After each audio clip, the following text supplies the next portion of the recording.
Can a movie change your life? Does what you watch really make a difference in who you are and how you're living? According to today's guest, it definitely can, and in fact, in his case, a movie did change his life. And to talk about that today, I've got Peter Beamish. His company, Aura Productions, has produced and directed some really amazing films, including Neil Donald Walsh, God's Latest Scribe, and Introducing Abraham, The Secret Behind the Secret. You had this, sounds like pretty amazing career with really nice income, traveling to amazing places, and something called you to leave that and go off on your own to start interviewing these really interesting people for film. So what happened? Well, it's interesting since we're talking about film. The first thing that happened to me was The Matrix. I went to see it. I didn't really know much about it. And when I came out of the theater into the light of day, everything was askew for me. I just was thinking in a different way. And when I was doing this job in the high-tech world, it was a lot of fun. It wasn't a job that was drudgery by any means, but as probably a lot of your listeners know, you get into jobs where you've got these big, long to-do lists and you're phoning people and you've got your BlackBerry and you're running around to airports or whatever it is. It's hard to just have time to stop and think, I guess. For me, stepping out of the corporate world, it was a little bit like stepping out of a really great party, not a bad party, a fun, noisy party, but now I need to step out on the deck for a minute and get some fresh air and just be by myself, and that was sort of the motivation. So fascinating that it was a film that precipitated this big change in your life. Why don't you tell us a little bit about The Matrix and why it was such a powerful movie for you? Well, it was done by the Wachowski brothers, Larry and Andy Wachowski, and on the surface, it's just I'd almost call it a teen boys action film. It kind of has the look of a video game or a comic book. They're so ingenious because, really, people don't want to sit down and just be taught something. It's much more interesting to be entertained and get a message through that entertainment. So on one level, The Matrix, you could watch The Matrix and walk away and just say, well, it was an action flick. But underneath are, as far as I'm concerned, all the metaphysical lessons that there are out there. They're all represented in The Matrix, in the trilogy itself. The first one, The Matrix, represents Neo, who is the one, I guess, but it could be any of us, awakening and understanding that the world is not what he thought it was. And then as the trilogy goes on, at the very end, he completely understands that that we're all one. It starts to sound cliche when you put these things into words, but it was a movie about awakening and about what's really the way the world works, and that did it for me. Well, I saw the movie, too. I actually haven't seen the entire trilogy. You're inspiring me. I need to go back and watch it. The thing that stuck out for me when the teacher... Orpheus? Yes. When he offers Neo the pill, and he says, which one do you want to take? And one of the pills will keep him in oblivion, that he'll just go on with life as he's always known it. And the other one is a much riskier route, and yet it's the route to enlightenment, and that's the one that he takes. And it's a choice that really we're all facing in every moment. And it's interesting when he offers him the choice, he wants to make it clear to him that just because you choose this path of enlightenment, doesn't mean everything is going to get rosy. He just says, all I'm offering is the truth.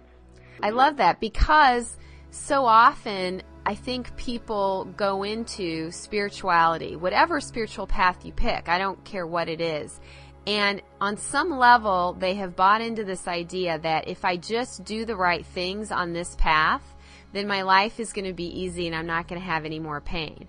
And then when things get painful, they're pissed. They think, well, wait a minute, I followed all the rules. What happened? But that was never the promise to begin with. I know we're going to get into Abraham in a minute, but they talk about what they call contrast. Anything that's not what we consider just placid and smooth. And contrast is what it's all about. That's why we came here.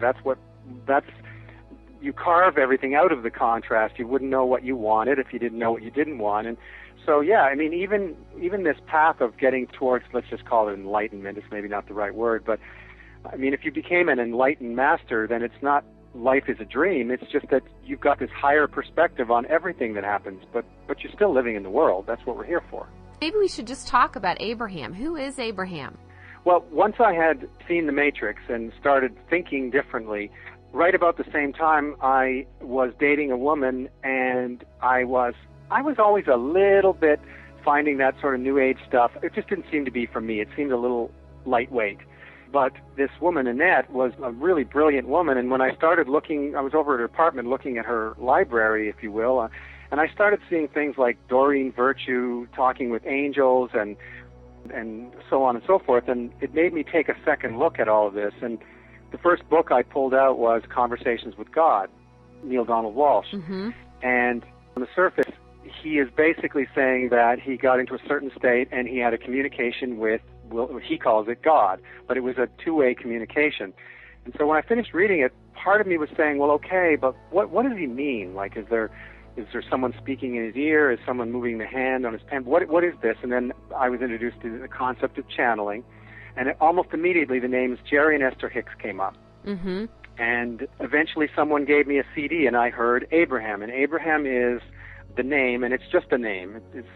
You got to have a name so we can talk about it, but that's it.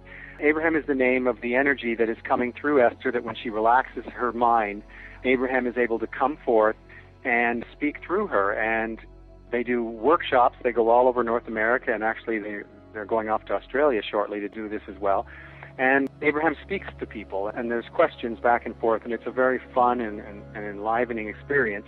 And in fact, the core message and the logo for Abraham Hicks is life is supposed to be fun. Mm-hmm.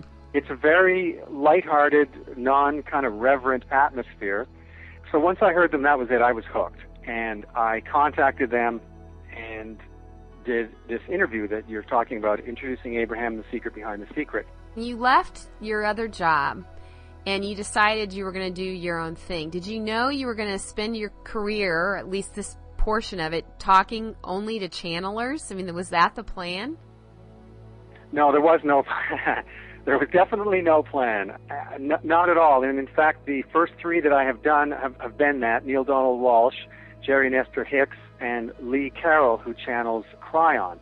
But to tell you the truth, my intention for what was to be a television series, and we'll see where it goes, was just to actually interview people that I thought were cool.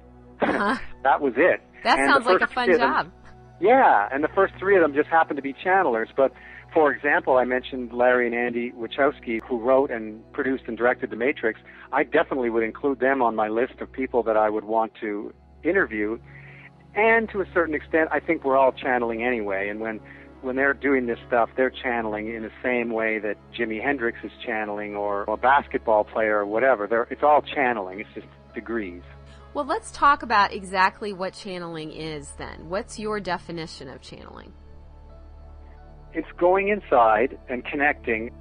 Essentially, to channel is getting into a state where pure positive energy can flow through you. It is what an athlete is doing when they're standing waiting for the starting gun to go off to race. They are getting into a calm, centered, channeled place. And sports now, and in fact every area, is looking into the mental aspect of things.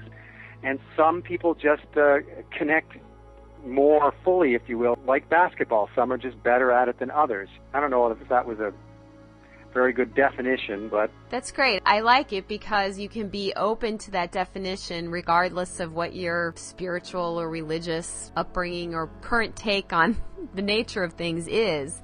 That definition works. And so here's what I'm wondering. As someone who has interviewed these three people, Neale Donald Walsch, Jerry and Esther, and then Lee Carroll, all of whom are at the forefront of this movement. You know, they're some of the best known people in the Western world in that regard. How has it changed you and your mind about what might be happening in the culture? I mean, do you think that more people are channeling now than before, or are we just figuring out that it's happening? You know, I asked Abraham about the fact that there seems to be more channeling. There's a magazine called the Sedona Journal that comes out every month. It's a magazine full of channels. And then if you go on the internet, there's a lot more.